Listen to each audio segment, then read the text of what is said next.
आपका आज वीडियो में स्वागत और है। आज जो वीडियो हम लेकर आए हैं इसका टाइटल है India takes big action against Canada to crush Khalistan movement. तो चलिए देखते हैं वीडियो। लेकिन इससे पहले इस वीडियो के चैनल का ऑफिशियल लिंक आपको हमारी वीडियो के डिस्क्रिप्शन मिल जाएगा। सब्सक्राइब कर, लाइक कर, शेयर को फॉलो करें इनके चैनल को। उसके अलग मैं ब्लॉग चैनल का लिंक भी हमारी वीडियो के डिस्क्रिप्शन मिल जाएगा। सब्सक्राइब कर, लाइक कर, शेयर को फॉलो करें। चलिए देख लेते हैं ये वीडियो। हेलो फ्रेंड्स, मैं हूं गौरव ठाकुर और G20 न्यू दिल्ली के इवेंट में पीएम मोदी ने सभी लीडर्स को प्रॉपर्ली वेलकम किया एक्सेप्ट वन पर्सन। ये देखो, Modi ji welcoming Rishi Sunak, Giorgia Meloni and Canadian PM Justin Trudeau. Modi ji मानो लिटरली कैमरा के सामने बोल रहे हैं कि हाँ भाई अब चलो साइड हटो। और बाय द वे, ये मैं नहीं कह रहा हूं, ये कनाडा का खुद का न्यूज़पेपर सन टोरंटो ने इस न्यूज को ऐसे हेडलाइन के साथ कवर किया, this way out. Just imagine, so humiliating for Canada and more specifically Justin Trudeau।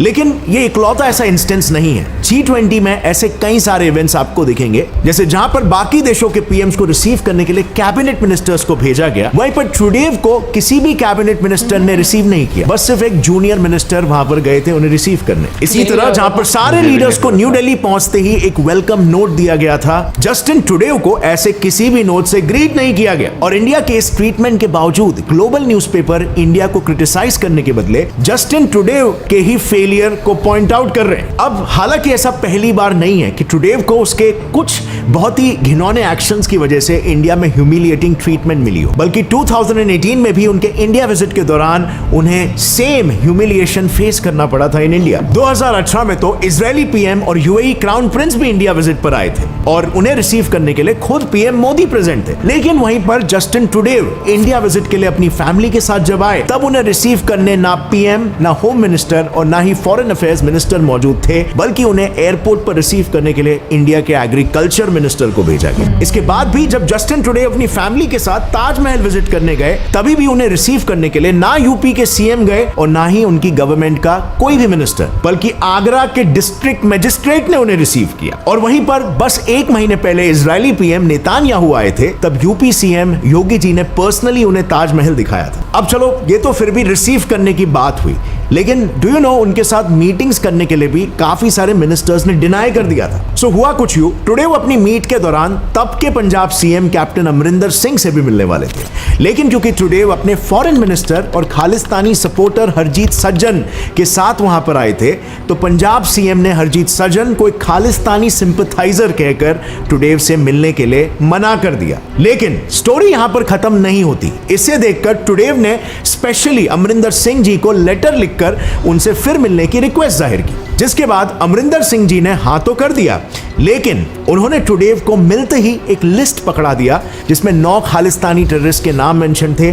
जो कनाडा से ऑपरेट कर रहे थे, और उन्होंने टुडेव को इन पर सख्त कार्रवाई करने को कहा। एंड इंटरेस्टिंगली, इन्हीं 9 नामों में से एक नाम हरदीप सिंह निज्जर का भी था। अब अगर आपको पता नहीं ये शख्स कौन है, तो इस नाम को बहुत ही ध्यान से याद रखिए, क्योंकि आगे जाकर कहानी में ये बड़ा किरदार बनने वाला है। लेकिन फ्रेंड्स, कमिंग बैक, अगर हम टुडेव के 2018 के विजिट को देखें, तो उनके 7 दिन के विजिट में सिर्फ लास्ट डे पर पीएम मोदी उनसे मिलने गए, और तो और बाकी के 7 दिनों के दौरान भी पहले 3 से 4 दिनों में कोई भी सीनियर मिनिस्टर मिलने तक नहीं गया। एंड माइंड यू, ये पूरी दुनिया देख रही थी। This was a global humiliation for Justin Trudeau. Washington Post ने इसे पब्लिश किया with the headlines, Trudeau's visit is a total disaster. Al Jazeera ने लिखा, did Modi government snub Canadian PM. और वहीं पर डेली वायर न्यूज़पेपर ने पब्लिश किया, Justin Trudeau makes a fool of himself.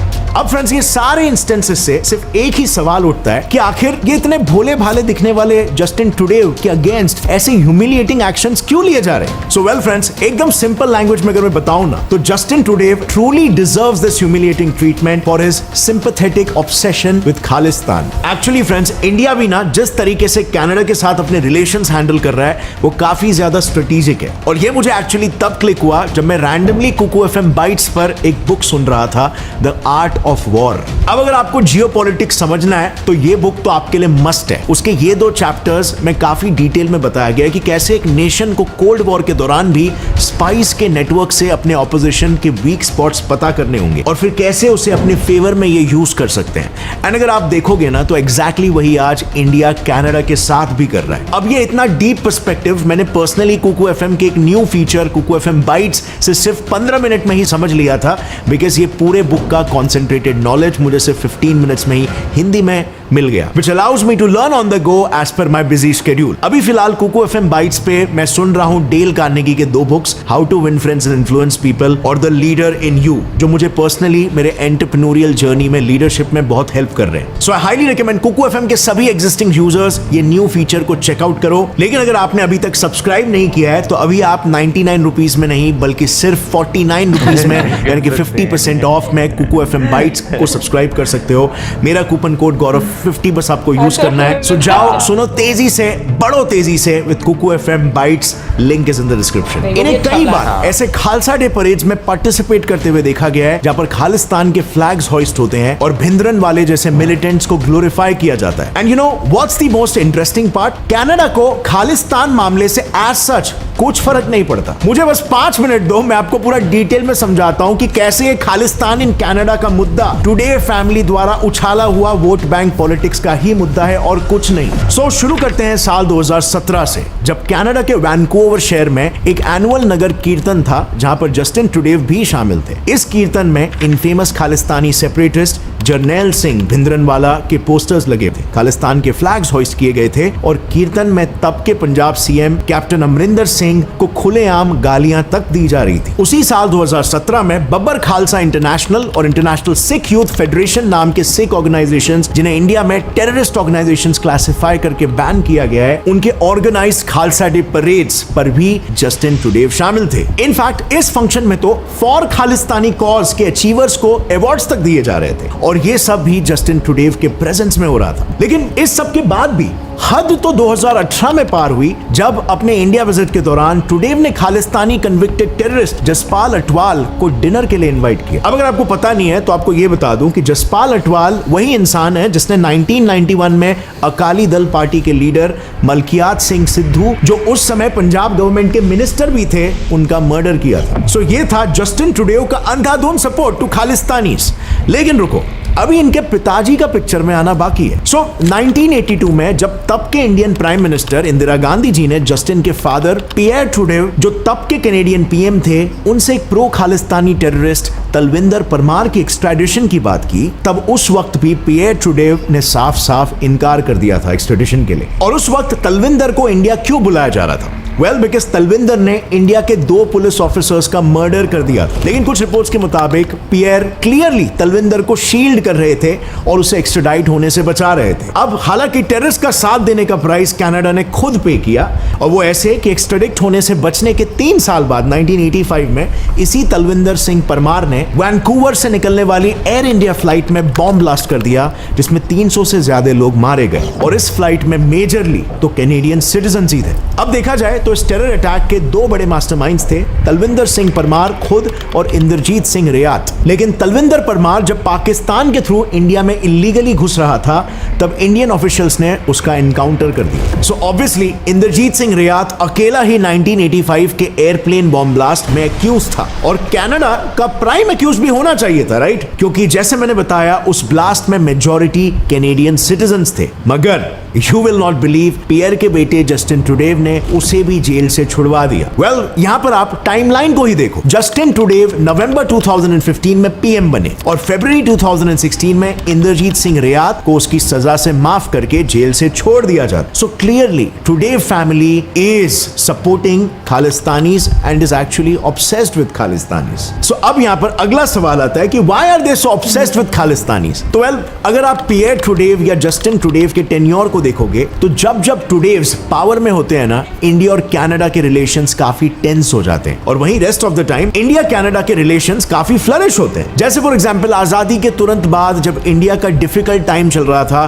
Canada ने फूड, फाइनेंस और टेक्निकल सपोर्ट प्रोवाइड किया था, जो टोटल 3.8 बिलियन कैनेडियन डॉलर्स के वर्थ का था. और वैसे ही 1995 में जब पियर ट्रूडेव पावर में नहीं थे, तब कनाडा ने फोकस इंडिया नाम के प्रोग्राम को लॉन्च किया, जिसके अंडर तब के पीएम जीन शेट्टी ने 1996 में ह्यूज डेलीगेशन के साथ इंडिया को विजिट भी किया था. उस डेलीगेशन में 300 से ज्यादा बिजनेस डेलीगेट्स थे और इसी विजिट के दौरान इंडिया और कनाडा ने 3.4 बिलियन यूएस डॉलर्स के डील्स भी साइन किए। उसी तरह जस्टिन ट्रूडेउ के पीएम बनने के जस्ट पहले 2015 में इंडिया और कनाडा ने 3000 मेट्रिक टन के यूरेनियम सप्लाई को लेकर भी एक स्ट्रेटेजिक डील की थी। बट अब देखो, ट्रूडेउ के पीएम बनते ही रिलेशंस वापस से टेंस हो गए। अब ऐसे में आपको कई सारे इंस्टेंसेस दे दूंगा जिसमें कनाडा और इंडिया के बीच के रिलेशंस काफी ज्यादा फ्लरिश हो रहे हैं, which leads us back again to that question कि आखिर ट्रूडेउ को इतना भी क्या पर्सनल गेन मिल रहा है कि वो इंडिया जैसी ग्रोइंग इकोनॉमी के साथ क्रॉस पे चले जाए। Well friends, for this we will have to dive deep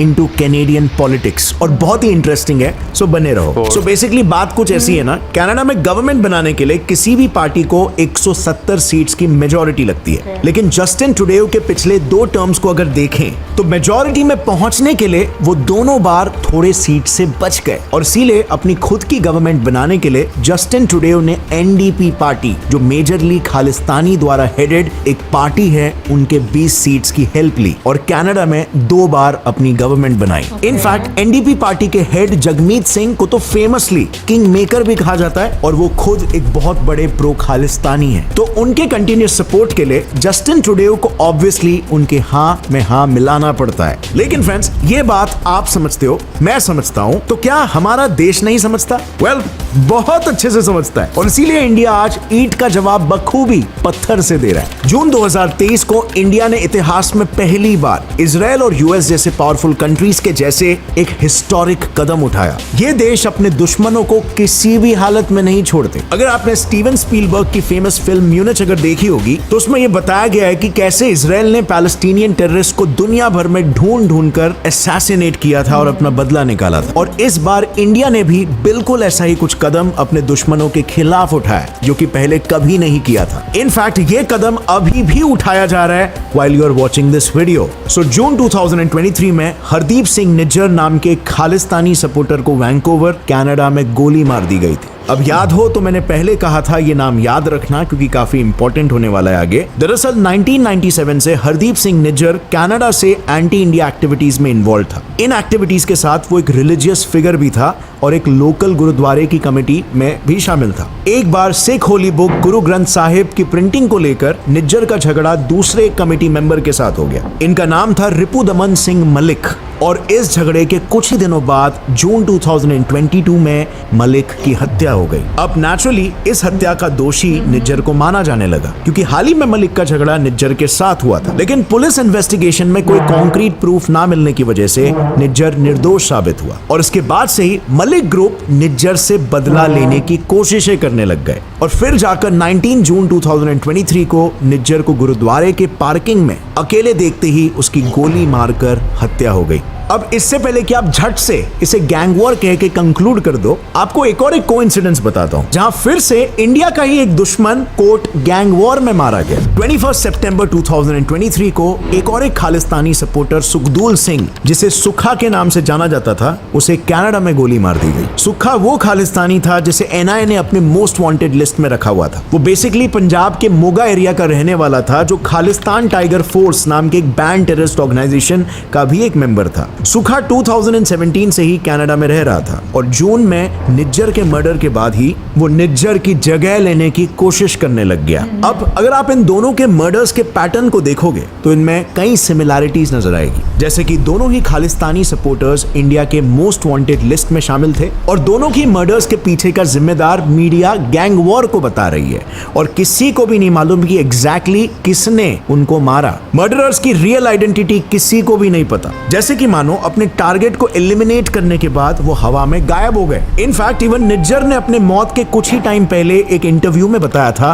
कि वो अपने दुश्मनों के हिट लिस्ट में है और हम सभी को ये पता है कि रिसेंटली ही कैनेडियन पीएम ने भी अपने पार्लियामेंट में ये बात कही थी कि निज्जर के मर्डर के पीछे इंडियन एजेंट्स का हाथ है। Credible allegations of a potential link between agents of the government of India and the killing of a Canadian citizen Hardeep Singh Nijjar. So basically इस बात को कंप्लीटली रूल आउट नहीं किया जा सकता कि इसके पीछे इंडिया का कोई भी हाथ नहीं है, क्योंकि इंडिया के स्ट्रैटेजी से बेसिकली सांप भी मर जाता है और लाठी भी नहीं टूटती है। मतलब दुश्मनों में एक डर का माहौल भी फैल जाता है, लेकिन पीछे कोई सबूत भी नहीं छूटता, जो कि इनडायरेक्टली दुश्मनों को और ज्यादा डिटर करता है। अब क्योंकि इंडिया ने ऐसा कुछ किया, इसका कोई सबूत ही नहीं है, इसीलिए इंडिया ओपनली कनाडा को डिप्लोमेटिक डिफीट दे रहा है। कनाडा के इन क्लेम्स को कॉन्स्पिरेसी थियरीज कहकर रफू चक्कर कर दे रहा है। That these allegations by the government of Canada are primarily politically driven. Justin Trudeau ने ओपनली मीडिया के सामने इंडिया को किलिंग्स के लिए एक्यूज किया था, और उसी दिन यानी 10 सितंबर को पीएम मोदी ने ट्रूडेव को मीटिंग लेकर हार्श शब्दों में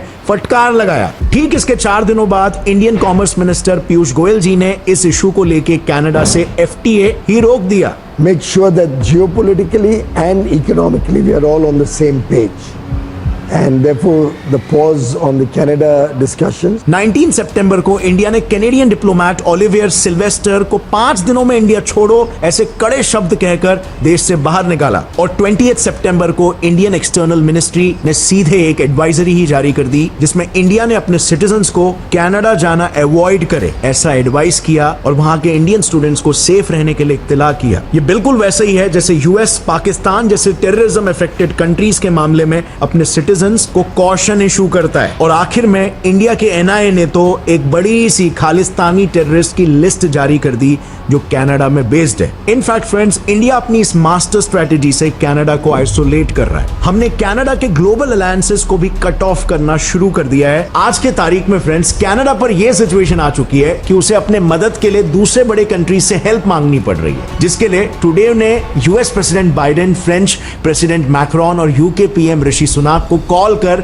इस मैटर पर अपडेट किया है। He's spoken to Joe Biden, Rishi Sunak as well as Emmanuel Macron. लेकिन टुडेव का ये स्टेप कॉल फॉर हेल्प ज्यादा लग रहा है, जिसमें टुडेव फ्रेंड के अगेंस्ट फ्रेंड की हेल्प मांग रहा है, क्योंकि हम सभी को यह पता है इन तीनों ही देशों के साथ इंडिया के कितने अच्छे और फ्लरिशिंग रिलेशंस हैं। इवन हाल ही में दिल्ली में हुए G20 समिट के दौरान ये फ्रेंडशिप और भी ज्यादा क्लियरली विजिबल हुई। अगर इंडिया की बात करें ऑन दी अदर हैंड, तो इंडिया ने तो पब्लिकली एक बोल्ड स्टेटमेंट भी पास कर दिया है कि कनाडा टेररिस्ट्स को एक सेफ हेवन प्रोवाइड कर रहा है। अब जाहिर सी बात है, इससे यह भी पॉसिबिलिटी आती है कि पाकिस्तान की तरह यही टेररिस्ट उल्टा कैनेडियंस पर ही ना वार करने बैठ जाए। उस स्नेक्स वाली कहावत वापस से याद दिलाना चाहूंगा, you can't keep snakes in your backyard and expect them to only bite your neighbours. Well, आपको क्या लगता है फ्रेंड्स इस बारे में? कमेंट्स में जरूर बताना। लेकिन जाने से पहले मैं आपको बता दूं कि इंडिया एक और एक पर्सपेक्टिव से अल्फा कंट्री बनती जा रही है। And why I am using the word alpha? Because India अपने खुद के नेशनल इंटरेस्ट को फर्स्ट प्रायोरिटी देकर एट द सेम टाइम दूसरे बहुत सारे कंट्रीज के साथ एक स्ट्रॉन्ग क्लाउड भी बना, जिस वजह से कई लोग कहते हैं कि इंडिया स्विट्जरलैंड की तरह अपने आप को ग्लोबल पॉलिटिक्स में पोजीशन कर रहा है। अब वो कैसे, मैंने ऑलरेडी इस वीडियो में डिटेल में कवर किया है। This is a brilliant strategy implemented by India, you definitely want to check it out. और अगर आपको आज का वीडियो पसंद आया, एक लाइक जरूर ठोकना, जितना हो सके अपने फ्रेंड्स के साथ शेयर करो ताकि उनको भी मालूम पड़े कि क्या चल रहा है दुनिया में। और फ्रेंड्स, जाने से पहले कुकू एफएम बाइट्स को चेकआउट करना मत भूलना। सिर्फ 49 रुपीज में you can learn anything on the go. Use करो coupon code Gaurav50, link is in the description. And with that said, see you next time. Stay curious, keep learning and keep growing. Jai Hind. भाई पिछले कुछ दिनों से देखा जाए तो आपको जो है इंडिया और कनाडा के जो हालात है वो काफ़ी ज़्यादा टेंस जो है वो देखने को मिल रहे हैं। उसमें सबसे बड़ी मेन रीज़न ये है कि कनाडा में जो बैठे हुए लोग हैं वो खालिस्तान मूवमेंट को काफ़ी ज़्यादा जो है वो सपोर्ट कर रहे हैं। अगर रिसेंट टाइम्स में भी देखा जाए तो इंडिया में आपको अमृतपाल सिंह जो है उनका भी अगर देखा जाए तो वो जो है अरेस्ट किया गया था उसे, क्योंकि वो भी जो है खालिस्तान मूवमेंट को काफ़ी ज़्यादा सपोर्ट कर रहा था। अब जितनी डिटेल हम लोगों ने आज ही वीडियो में देखी, मुझे वैसे इतना ज़्यादा पता नहीं था इस कॉन्टेक्स्ट के बारे में, बट मेरा पूछना यहाँ पर ये कि मतलब इनको खालिस्तान चाहिए ही क्यों? क्योंकि मैं बहुत सारे लोगों को देखती हूँ कमेंट सेक्शन में, बहुत सारे सिख ऐसे होते हैं जिनके कमेंट होते हैं भाई हम लोग यहाँ पर रहना चाहते हैं, हम लोग बहुत खुश हैं। तो मुझे ये नहीं समझ आती कि फिर क्यों कुछ लोगों की मांग ऐसी बनती है जिसकी वजह से इतनी ज़्यादा डिस्टर्बेंस जो है वो क्रिएट होती है। और ओवरऑल अगर मैं देखूँ तो मैंने ये देखी है कि हर कोई अपने फ़ायदे के लिए हर किसी को इस्तेमाल भी कर रहा होता है और उसका वो फ़ायदा भी उठा रहा होता है। जिस तरीके से अगर करंट गवर्नमेंट की बात की जाए और उसके पास्ट की भी बात की कि जिस तरह से उनके मतलब फादर के टाइम पर भी हालात जो है वो ख़राब हो जाते थे, सो मुझे लगता है कि आपको इस तरह की चीज़ें वाकई में नहीं करनी चाहिए जो कि आने वाले टाइम में अभी खुद की कंट्री के लिए भी नुकसानदेह हो। क्योंकि अगर हम लोग पाकिस्तान की भी एग्जांपल लें तो मुझे लगता है कि पाकिस्तान में अब जिस तरह से अगर देखा जाए तो एक अरसा लगा है, लेकिन अब आकर हालात इस कदर ख़राब हो गए कि चाह कर भी उसको सही नहीं किया जा रहा। तो मुझे ये नहीं समझ आती कि मतलब सीधा सीधा हम लोग क्यों इस तरह आग से खेलने वाली एक बात हो जाती है कि आप अपने हाथों से हालात जो है वो ख़राब करते हैं। लेकिन हाँ, मैं यहाँ पर एक बात ज़रूर बोलूँगी कि अब के टाइम में जिस तरह से इंडिया इसके अगेंस्ट स्टैंड ले रहा है और जिस तरीके से इंडिया डिप्लोमेटिकली इसको हैंडल कर रहा है, मैं ये ज़रूर बोलूँगी कि वाकई में काबिल तारीफ़ है कि आज के टाइम में जो कनाडा के अलाए थे और पावरफुल कंट्रीज थी वो उनका झुकाव आपको इंडिया की तरफ ज्यादा देखने को मिल रहा है। भाई देखिए, पॉलिटिकल आपने वो सवाल पूछा ना कि क्यों इस तरह जो है वो डिमांड की जा रही है, तो भाई एक चीज़ जो मुझे हमेशा से जो है वो नज़र आती है कि हर बंदा जो है ना अपने आप को एक सुप्रीम जो है वो शो करना चाहता है और उसके लिए जो है ना वो बेशक पॉजिटिव वे की अगर बात करें, नेगेटिव वे की अगर बात करें, तो वो दोनों रास्ते जो है उसमें से कोई एक रास्ता जो है वो इख्तियार कर लेता है। कुछ लोग होते हैं जो पॉजिटिविटी की तरफ चले जाते हैं, कुछ लोग जो है वो नेगेटिविटी की तरफ चले जाते हैं। आइडियोलॉजी क्या है, मतलब वो नहीं मुझे आइडिया कि उनका क्या मांग का एक पीछे भाई देखें, जब भी आपको जो कोई आइडियोलॉजी इतनी नजर आती है ना तो उसके पीछे से मांग एक ही, मुझे हमेशा एक ही मांग नजर आई, पावर के जो है ना आपको एक सुप्रीम पावर कह लें या एक्सट्रीम पावर कह लें, आपको जो है वो चाहिए। अगर यहाँ पर देखा जाए तो अगर कैनेडियन गवर्नमेंट एक्शन नहीं ले रही तो भाई उन्हें भी जो है 20 सीटों का जो है वह सपोर्ट है। अगर वो 20 सीटों का सपोर्ट खत्म होकर दूसरी पार्टी की तरफ चला जाता है तो वो पावर में जो है वो आ सकती है। लेकिन तो कंट्री का ये भी तो देखो ना कि कितना ज़्यादा नुकसान हो रहा है कि मतलब इंटरनेशनली उसकी एक इमेज जो है वो ख़राब होती जा रही है। देखिए, जब एक इंसान के हाथ में पावर होती है ना, फिर आपको शायद इस चीज़ का आइडिया ज़्यादा होगा कि पावर में जब लोग बैठे होते हैं ना उन्हें अपनी खामियां जो हैं वो नज़र नहीं आती। जब पावर से जो है बंदा आउट हो जाता है, जब उसकी गवर्नमेंट ख़त्म हो जाती है तो फिर जो है उन्हें ये चीज़ नज़र आती है कि हाँ भाई उस टाइम हमने ये चीज़ जो है गलत कर दी थी, अब फलानी गवर्नमेंट अगर ये कह रही तो भाई उसे ये चीज़ जो है वो नहीं करनी चाहिए। तो ये चीज़ें जो है आप जब पावर से जाते हैं हमेशा आपको तब भी नज़र आती हैं। तो फुली एक्सपीरियंस है, शुरू से यही देखते आ रहे हैं यहाँ पे। तो वही मैं कह रहा हूँ ना, हमें इस चीज़ का जो है उधर आइडिया जो है वो होना चाहिए कि जब एक इंसान पावर में होता है ना उसे कुछ भी नज़र नहीं आता, सिवाय इस चीज़ के कि हाँ भाई अब मेरे पास पावर है, मैं जो मर्जी कर सकता हूँ। लेकिन मैं अगेन बात करूंगी इंडियन डिप्लोमेसी मतलब बहुत स्ट्रॉन्ग आपको नजर आ रही है। मतलब पूरी वीडियो का अगर आप क्रक्स देखो ना, मुझे ये लगता है कि जिस तरीके से मतलब इंडिया की जो डिप्लोमेट्स हैं और जिस तरीके से वो हैंडल कर रहे हैं, बिल्कुल, और समझ भी नहीं आ रहा कि किस तरीके से जो मर्डर है वो हुआ है, पैटर्न भी सेम लग रहा है, गैंग वॉर का से नाम दे दिया गया, बिल्कुल नाम दिया जा रहा है मीडिया में और कोई आपको सबूत भी नहीं मिल रहे। सो मुझे तो मूवीज याद आ रही हैं कसम से ये चीजें देखकर। लेकिन एक चीज हाँ मैं जरूर बोलूंगी कि इंडिया और कनाडा के इसका मतलब हालात अभी नहीं काफी टाइम से खराब होते हुए, मतलब 2017 से ही आपको एक्टिव नजर आ रही थी इंडिया, मतलब वो थोड़ा भी ये है कि ज़्यादा बढ़ गई है, लेकिन उस टाइम से एक स्टार्ट हो चुकी थी यार। बिल्कुल, अगर देखा जाए तो आपने अगर देखा जाए जो गवर्नमेंट्स आती हैं तो कुछ गवर्नमेंट्स ऐसी होती हैं जिनके साथ आपके टाइज बहुत अच्छे हो जाते हैं, कुछ गवर्नमेंट ऐसी होती है जिनके साथ आपके हालात जो है वो काफ़ी ज़्यादा ख़राब जो है वो होना जो है शुरू हो जाते हैं। ये खाली मैं वैसे कनाडा इंडिया की बात नहीं करूँगा, बहुत सारी कंट्रीज़ में जो है ना आपको ये चीज़ जो है वो देखने को मिलती है। लेकिन हाँ, जो सबसे यहाँ पर मायने रखने वाली चीज़ है ना कि भाई आपके डिप्लोमेट्स जो हैं, आपके जो जितने भी ओहदों पर बैठे हुए लोग हैं, वो उस चीज़ पर किस तरह रिएक्ट करते हैं, वो क्या सोचते हैं, उनका यानी कि नेशनल इंटरेस्ट की अगर इन शॉर्ट अगर बात की जाए तो वो कितना ज़्यादा जो है उस चीज़ में जा सकते हैं। मुझे लगता है कि इंडियंस में इस लिहाज से बहुत यूनिटी है, बिल्कुल, मतलब अगर हर फील्ड का बंदा जो है जहां तक उसके साथ मतलब हो सकता है पहुंच में है, वो लोग अपनी कंट्री को सपोर्ट करते हैं। बट मौसम एक और बड़ा स्ट्रॉन्ग मैसेज आता है कि देखो इंडिया आज के टाइम में किसी भी किस्म की जो इस तरह की चीज़ें हैं जो कि उनकी कंट्री में इंटरनली डिस्टर्बेंस क्रिएट करेगी, वो उसको टॉलरेट नहीं करेगा। अब वेस्टर्न कंट्रीज को भी वो टॉलरेट नहीं करेगा अगर वो चाहे जितनी भी मर्जी पावरफुल है या उनके अलायंस जो हैं वो बहुत ज़्यादा स्ट्रॉन्ग है उसके बावजूद। तो मुझे लगता है कि एक बड़ा स्ट्रॉन्ग मैसेज आता है। देखिए, अगर आज से मैं 7, 8 या 6-7 साल पहले की बात करें, जब हम यूट्यूबिंग नहीं करते थे तो जियो पॉलिटिक्स का इतना ज़्यादा आइडिया नहीं था कि भाई कितनी इंपॉर्टेंट जो है वो रखती है, क्योंकि हम देखते हैं भाई ठीक है मुल्क में डिस्टर्बेंस हो रही है लेकिन सब कुछ चल रहा है ना, लेकिन करंट टाइम में अगर देखा जाए, क्योंकि जब आपको समझ लगे तो भैया आपको ये चीज़ भी समझ आती है कि आपके मुल्क में जो है ना अमन व अमान होना, यानी कि बहुत आपके मुल्क में ज़रूरी है। स्टेबिलिटी होना, बेशक वो इकोनॉमिक है या सोशल है, ठीक है ना, वो कितनी ज़्यादा ज़रूरी है आपके मुल्क की डेवलपमेंट के लिए। अभी अगर जैसे करंट टाइम में देखें तो भाई इंडियन डिप्लोमेट जो है वो ये हर लिहाज से देखा जाए तो वो कह रहे हैं कि भाई अगर किसी मुल्क के साथ जो है आपके थोड़े से डिप्लोमेटिक रिलेशंस थोड़े टेंस में जा रहे हैं तो बाकियों के साथ जो है वो आपने किस तरह उन चीज़ों को बैलेंस करना है। ये चीज़ अगर देखा जाए तो भाई आपको काफ़ी ज़्यादा बेहतरीन इंडिया में देखने को मिली, और मैं कहूँगा भाई और भी बहुत सारे कंट्रीज़ को जो है ना ये चीज़ अपनाने की ज़रूरत है कि भाई ठीक है आपके जो है ना अगर कुछ चैनल्स जो हैं उनके थ्रू अगर आप में थोड़ी सी डिस्टर्बेंस है तो बाकी चैनल्स के थ्रू आपको जो है ना बेहतरी भी रखनी चाहिए। लेकिन मुझे लगता है ये बड़ा चैलेंजिंग काम बहुत होता है कि challenging है, आप बिल्कुल। इस तरह से एक बैलेंस मेंटेन रख सको। सो इसीलिए हम लोग इंडिया की डिप्लोमेसी की इतनी ज़्यादा तारीफ करें, और वैसे इंडियन डिप्लोमेसी की अगर हम बात करें तो मुझे लगता है आज से नहीं शुरू से ही हम लोगों को काफ़ी ज़्यादा अच्छी देखने को मिलती बिल्कुल। है। एनीवे गाइस, बाकी आप ज़रूर बताइएगा कमेंट सेक्शन में कि आपका क्या कहना है इस मुद्दे के बारे में, आप क्या सोचते हैं। और इसी के साथ ही मैं like subscribe share, good bye.